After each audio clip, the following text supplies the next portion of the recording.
Does a nation's security have a price? Yes, about $450 billion by 2035. That's how much Poland plans to spend on defense according to a Deloitte report, roughly half of its current annual GDP.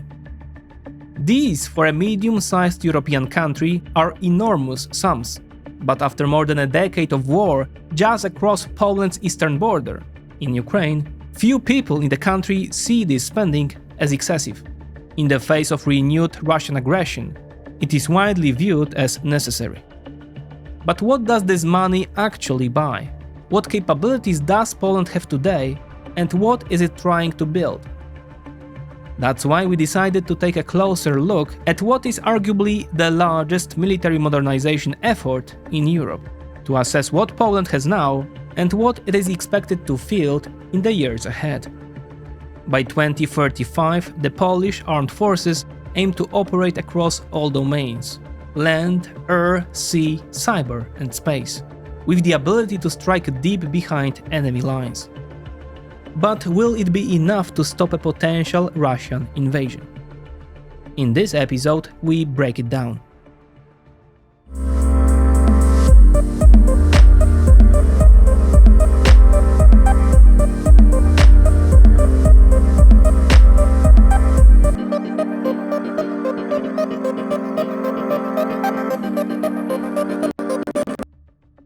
Poland is increasing its defense spending to 5% of GDP. It's modernizing its fleet, purchasing new military equipment, and expanding its domestic defense industry. This trend is spreading globally, bringing multi-billion euro contracts to specific companies positioned to benefit. You can also take part in this shift through the XTB investment app. The platform gives you access to over 8,500 stocks and ETFs, including companies from defense, tech, and aerospace sectors.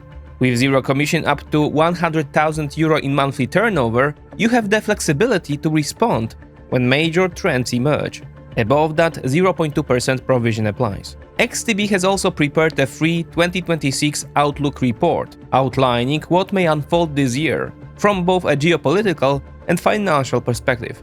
The ebook is available via the link in the description.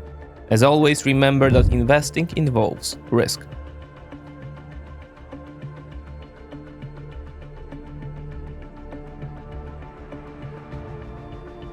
Poland's military modernization is now entering its most intensive phase, a process that will continue throughout the next decade. The effort is guided by a long-term technical modernization plan for 2025 to 2039. And notably remains largely outside day-to-day political disputes. To understand what Poland is building, we should first look at the structure the entire system rests on. This provides the foundation for assessing the state of the Polish military today and where it is headed by 2035. Until recently, Poland fielded 3 divisions. Today, it is expanding to 6 at different stages of formation. Why? Because the size of the Polish military is set to grow dramatically, from about 100,000 active personnel a few years ago, through 210,000 today, to as many as 500,000. That would include 300,000 active duty troops and 200,000 reservists, including a high readiness reserve force. The backbone of the force consists of 3 long-established divisions: the 11th Armored Cavalry Division, the 12th Mechanized Division, and the 16th Mechanized Division. In 2018, Poland added the 18th Mechanized Division, a priority frontline formation where the newest heavy equipment, including Abrams tanks, is being deployed. 2 more divisions began forming in 2023, the 1st Legion's Division and the 8th Home Army Division, both expected to reach full readiness in the early 2030s. And the expansion goes further. Poland is also planning a special purpose division built around elite airborne and air mobility units. Its role will focus on deep strike capabilities, combining mass drone operations with cruise and ballistic missiles able to reach more than 1,000 kilometers inside enemy territory. This reflects a broader doctrinal shift. Traditionally, Poland relied on deterrence by denial, the ability to defend its territory effectively enough to discourage an attack. The new goal moves a step further: deterrence by punishment, the capability to impose significant costs deep inside an adversary's territory. In this planned structure, each division is expected to field 4 brigades, each brigade 4 battalions, each battalion equipped with 58 modern armored platforms, tanks, infantry fighting vehicles, or armored personnel carriers. With this structural overview in place, we can now turn to the individual branches of the Polish armed forces. Let's start with the biggest one, the land forces. The scale of change in Poland's land forces is massive and deliberate. Warsaw openly argues that it is building the largest and most powerful land army in the EU. If procurement targets are met, Poland's armored vehicle inventory would exceed that of most EU countries combined. The transformation began after 2022.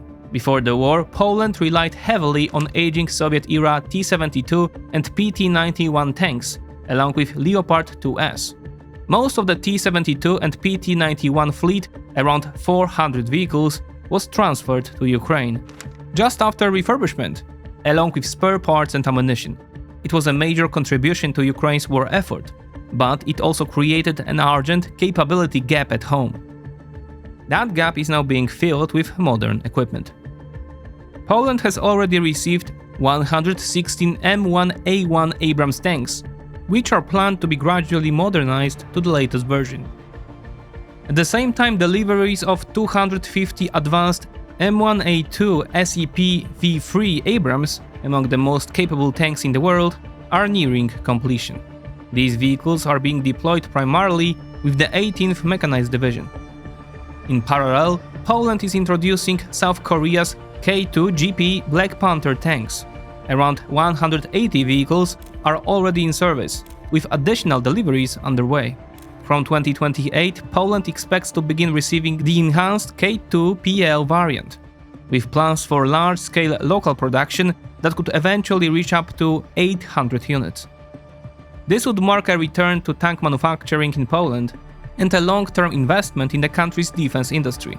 However, executive contracts for the bulk of K2PL production are still pending, and the timeline extends deep into the 1930s, making it vulnerable to budget pressures or shifting priorities. Both the Abrams and K2 programs include full logistical support, specialized engineering vehicles, and active protection systems designed to defend against anti-tank missiles and drones. These new fleets are being complemented by more than 200 Leopard 2 tanks, roughly half of them Leopard 2PL in modernized versions. Altogether, Poland already operates around 522 modern or near-modern main battle tanks, one of the largest and most advanced armored forces in Europe, but still aims to have 3 times that amount. Poland also secured large stocks of modern tank ammunition, tens of thousands of rounds secured from the United States, South Korea and Germany. Domestic production is also underway. Let's note that these munitions are significantly more advanced than those used by Russia, which means Polish tanks can achieve the same effects with fewer shots. In modern warfare, raw quantities alone do not tell the full story. But while the armed forces are rapidly strengthening, the situation in mechanized infantry remains far more challenging. The mechanized infantry situation illustrates one of the central challenges of Poland's modernization: the gap between ambitious plans and current reality. As one joke circulating among Polish soldiers puts it, the most common infantry fighting vehicle in the Polish army today is a Jelcz truck. The main reason, once again, is support for Ukraine. Poland transferred hundreds of aging BMP-1 infantry fighting vehicles. It is estimated that at least 400 operational vehicles were delivered. As with the tanks, platforms that could not be repaired were scrapped, but only after all usable parts had been removed. The total number of armored vehicles lost as a result of support for Ukraine may have reached as many as 800 vehicles. That is equivalent of the equipment of roughly 14 mechanized battalions.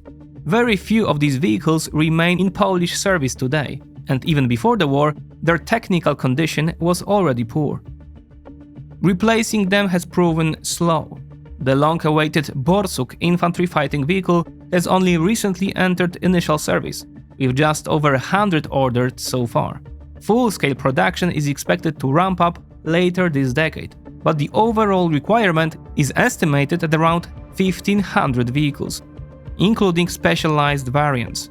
At current timelines, this effort will extend well into the 2030s. Additional demand will come from a planned heavy infantry fighting vehicle program called Ratel, suggesting total requirements of up to 2,000 platforms as Poland expands to 6 divisions. In the meantime, part of the gap is being filled by the wheeled APC Kate or Rosomak. Several hundred are already in service, with additional deliveries planned.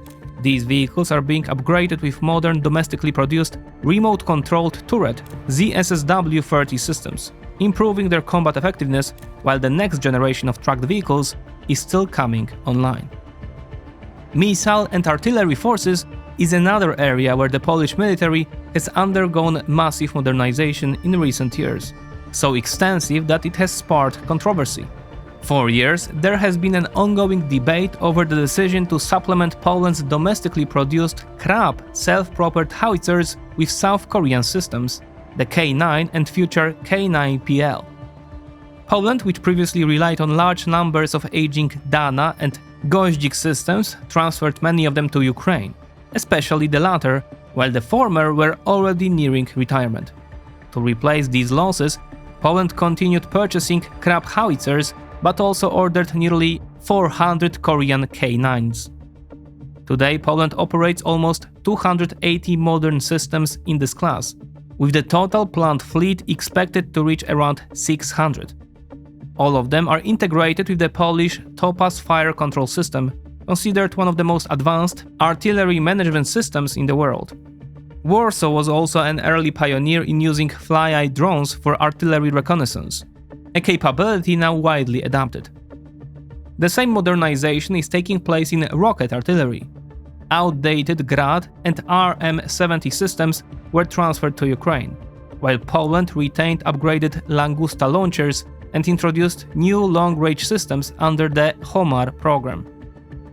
Poland currently operates about 180 rocket artillery systems, with plans to expand this number to over 300.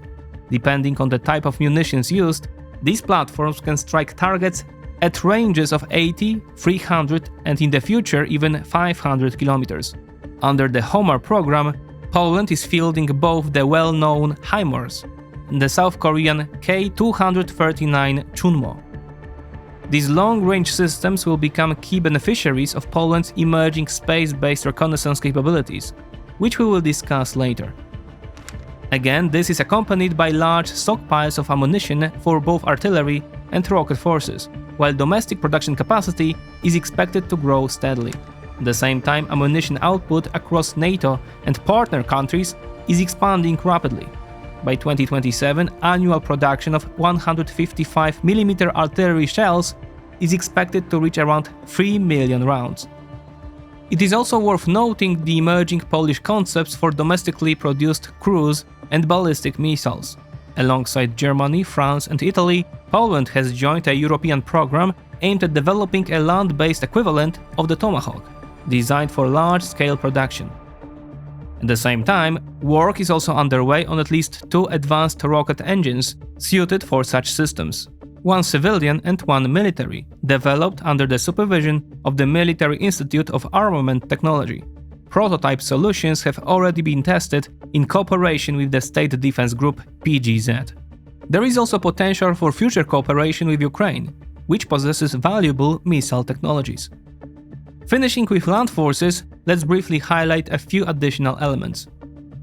Polish soldiers already operate more than 180,000 modern Grot rifles, but the planned order of 250,000 is only part of the long-term requirement, which could reach 600 to 700,000 pieces across multiple variants. Mechanized units have also received all 124 RAK self-propelled mortars, a system that has already seen combat use in Ukraine. At the same time, the army is expanding its fleet of 4x4 tactical vehicles, such as the Legvan and Varan, used for transport, reconnaissance, and command roles. All of this is supported by thousands of military trucks produced by Jelcz. But there are still far too few of them. Production is increasing, but the total demand is estimated at well over 10,000 vehicles. This is why discussions continue about introducing a second supplier, with recent signals suggesting that Germany's MAN may consider reintroducing the historic Star brand for the Polish military market. Let's move on. Without focusing on formal classifications and instead prioritizing clarity, we will now look at Poland's drone systems and air capabilities. Starting with the former, Poland already operates several hundred fly-eye reconnaissance drones, under a framework agreement for more than 1,600 units to be delivered by 2035. Importantly, the producer continuously upgrades the system, meaning the military receives the latest versions over time. Fly-eye has been widely used in Ukraine since the beginning of the war. Poland also operates an unspecified number of war-made loitering munitions, also present in Ukraine, likely at least in the hundreds. Deliveries have also begun for the Vizier system, another tactical reconnaissance drone with at least 100 units planned. Short-range reconnaissance and strike capabilities are further expanded by the Gladius system, often described as a reconnaissance and strike platform. Several sets are already in service, while a next-generation Gladius II is under development, expected to extend strike ranges to several hundred kilometers. At higher altitudes operate larger platforms, including the Bayraktar TB2 and the MQ-9 Reaper. Poland acquired Bayraktars in 2022. While their battlefield reputation has somewhat evolved as the war in Ukraine changed, they remain a capable system.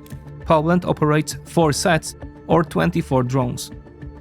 The country also currently leases MQ-9 Reapers from the United States, with its own newest version systems scheduled for delivery in 2027. These armored platforms are based in Mirosławiec and provide precision strike capabilities against ground targets, Bayraktar, with the Reaper offering broader operational flexibility.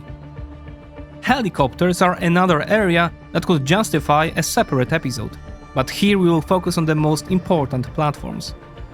The most controversial decision is the purchase of 96 pieces of AH-64 Apache attack helicopters. Once delivered, this will make Poland the second largest Apache operator in the world, obviously after the Americans. Despite the roughly $10 billion price tag, these systems are expected to significantly enhance battlefield capabilities, especially as new counter-drone roles are being explored. For now, Poland is operating leased US Apaches while training crews, with full deliveries planned for 2028 to 2032. Poland is also expanding its fleet of modern transport helicopters produced domestically. Deliveries are underway for 32 AW-149 helicopters built in Świdnik, along with S-71 Black Hawks produced in Mielec for Special Operation Forces. Additional capability comes from the AW-101 Merlin, operated by the Navy for anti-submarine warfare and search and rescue missions. Yet despite significant progress, major gaps remain. While the training helicopter program is close to resolution, there is still little progress on aircraft intended to operate from Poland's future Miecznik-class frigates. At the same time, the armored forces still operate more than 100 helicopters of Soviet origin, many of which are likely no longer airworthy. A planned purchase of 32 additional S-71 helicopters was cancelled in 2025. Transport aviation is in relatively better condition and may still be expanded through European funding programs. Poland currently operates 24 aging M28 Bryza aircraft and 16 CASA transports, which are scheduled for modernization between 2025 and 2033. The situation is more mixed when it comes to heavy transport. Poland operates 6 C-130 Hercules, but these are older, heavily used aircraft purchased from the United States, and their refurbishment has taken longer than expected. The long-delayed DROP program aims to acquire 10 new transport aircraft. Leading candidates include the Brazilian C-390, the American C-130J, and the Airbus A400M, with the latter seen as the most likely option due to potential funding via SAFE program. Decisions are expected soon, along with a possible purchase of at least 2 aerial refueling tankers. There is also uncertainty about the future of airborne early warning capabilities. Poland recently acquired 2 used Sub-340 AEV aircraft, but these are only an interim solution. In combat aviation, we should start with a farewell. The MiG-29 is approaching retirement after decades of service. Aging airframes, limited spare parts and growing safety risks make their withdrawal inevitable. So currently Poland's most important air combat assets are its 47 F-16 fighters. Yet as these aircraft are also aging, they are scheduled for modernization between 2030 and 2038, upgrading them to the F-16V standard. The MiG-29s are being replaced primarily by South Korea's Fa-50. While the purchase of 48 fighters remains controversial, the aircraft offers fast delivery, lower operating costs, and valuable training capacity, keeping F-16s for other priorities. The enhanced Fa-50PL version is expected between 2027 and 2029, with initial operation duties beginning earlier. That being said, the backbone of Polish air power will undoubtedly be the F-35, currently by far the best multi-role fighter jet in the world. Poland has ordered 32 aircraft and has already received several, yet they are still in the US for training. The first aircraft are scheduled to arrive in Poland this year, with a full squadron expected in 2027, and full operational capability around 2030. These are supplemented by substantial stocks of modern air-launched weapons, including around 500 AIM-9X missiles, more than 1,000 AIM-120 AMRAAMs, and hundreds of JASM-ER cruise missiles with a range of roughly 1,000 kilometers. Meaning that when launched from Allied territory, for example Estonia, they can reach Russia's main decision-making centers, Moscow and St. Petersburg. Now let's turn to the sea. Poland's military reform has also reached the navy, despite deliberation over whether major investment in this area was in fact necessary. Today its importance is clear. Critical energy supplies and large volumes of trade reach Poland through the Baltic, while the country's growing offshore wind infrastructure also requires protection. And indeed, in recent years, the outlook for the Polish Navy has improved significantly. The modernization began modestly with the Cormoran II mine countermeasure program. 3 ships, Cormoran, Albatros and Mewa, are already in service, while 3 more are being completed.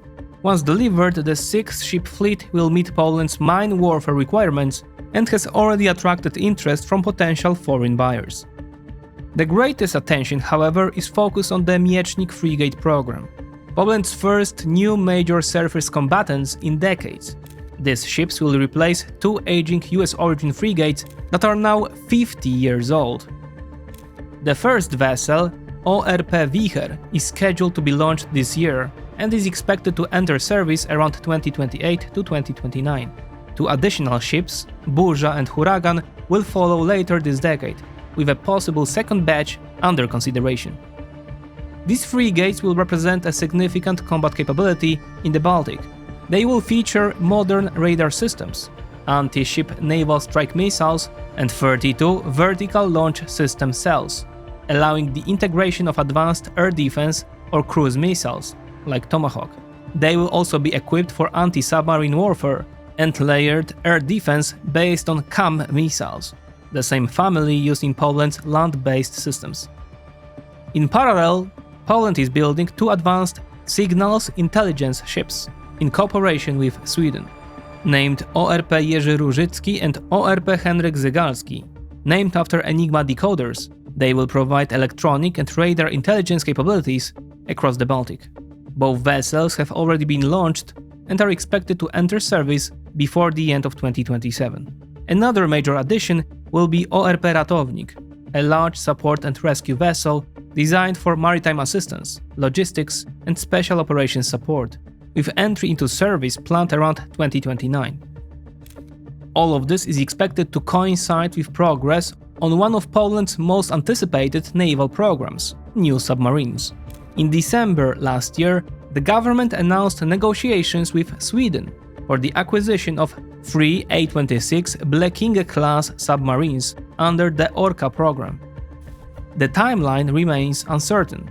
The final implementation will depend on signing the executive contract. However, according to reports, the Swedish manufacturer Saab is already preparing investments to accelerate production.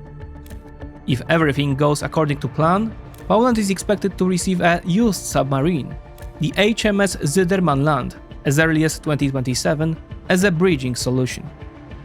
The first newly built submarine is expected to enter Polish service around 2030, likely from among the units currently under construction for the Swedish Navy. The second and third boats are expected between 2031 and 2035, with final details to be confirmed when the executive contract is signed. This would largely complete the core combat component of the Polish Navy, although several programs remain uncertain.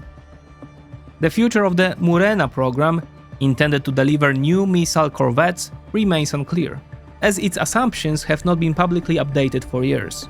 Additional plans include hydrographic reconnaissance vessels, degaussing facilities to reduce vulnerability to magnetic mines, auxiliary tankers, and maritime unmanned systems, which are also expected to become part of the fleet.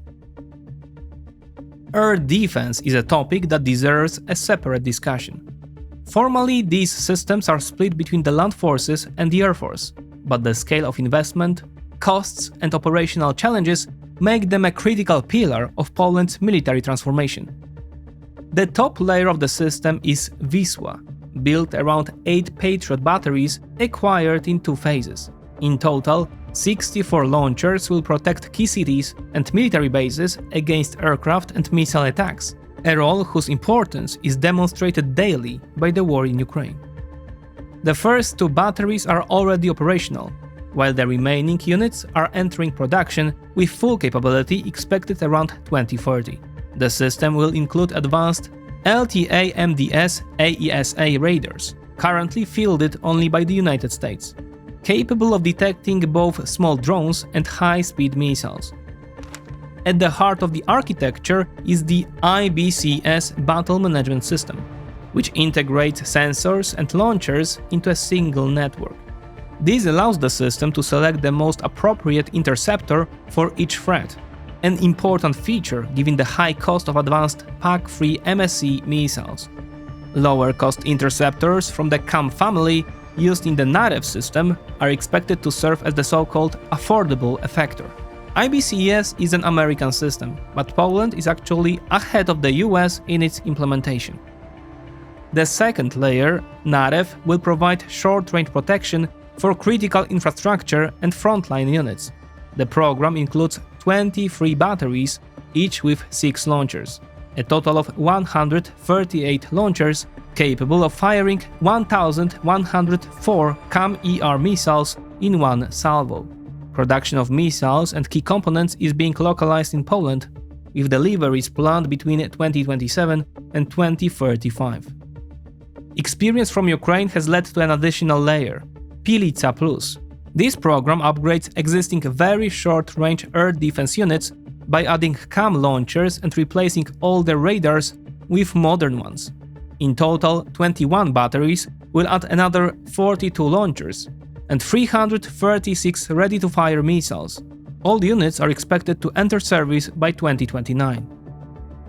Taken together and without counting portable systems, such as Poprad or Piorun, Poland's layered air defense, when finished, could launch exactly 2,464 interceptors simultaneously, one of the largest capabilities of its kind in Europe and even in the world. The system is also being expanded to address the growing drone threat.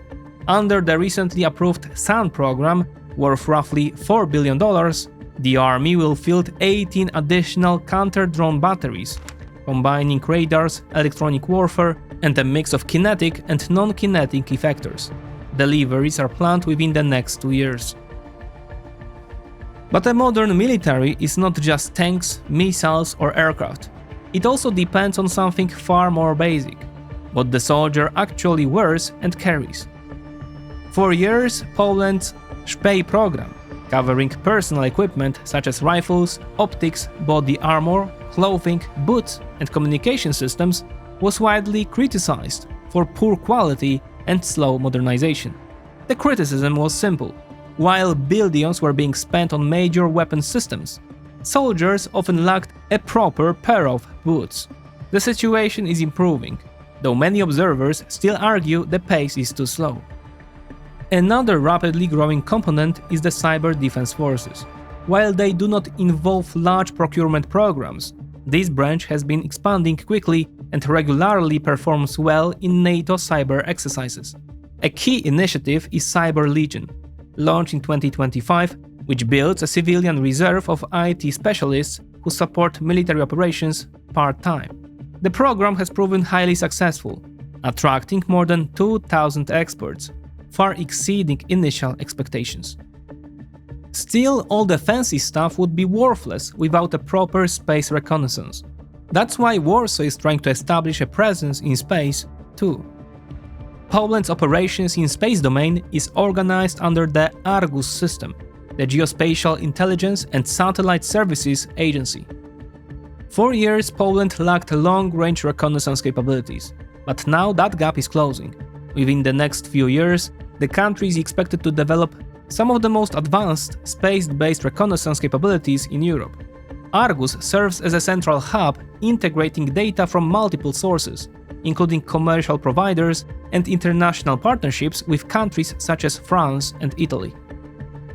A key element is cooperation with ICI, a Polish-Finnish company operating a large constellation of radar satellites, SAR, with its operational center in Warsaw.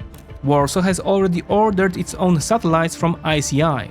The first is in orbit, with 2 more scheduled for launch in 2026, and an option for additional units. This will allow Poland to control its own radar satellite constellation and determine when and where imaging is conducted. Further capabilities will come from the GLOB program, which includes the planned acquisition of high-resolution optical satellites from Airbus. These systems will complement the existing Pleiades Neo constellation and are expected to enter orbit around 2027. In addition, Poland has already placed the Piast satellite constellation in orbit, developed by Cryotech in cooperation with the Military University of Technology.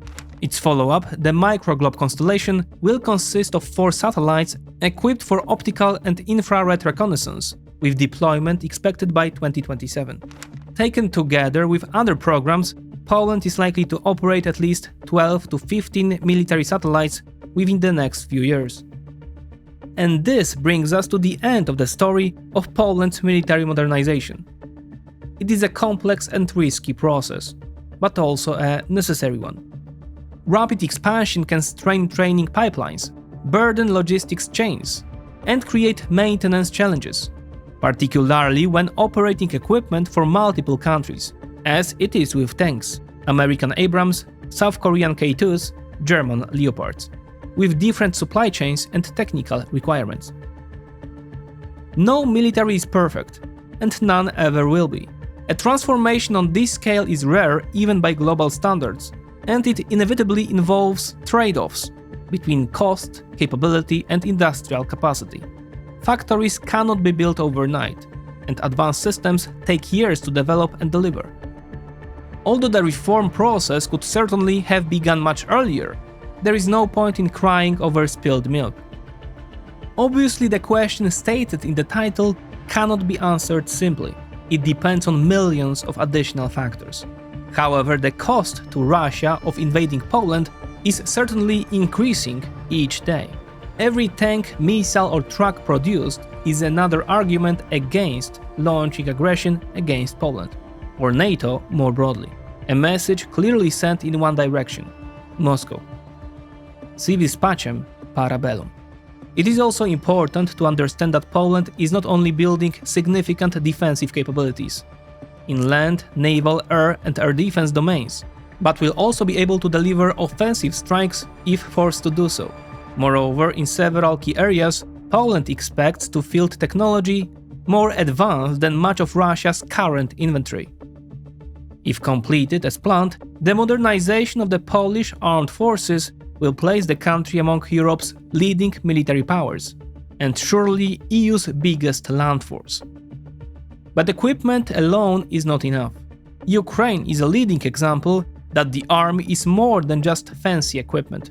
Training, leadership, morale, and public support will ultimately determine whether these capabilities can be fully realized.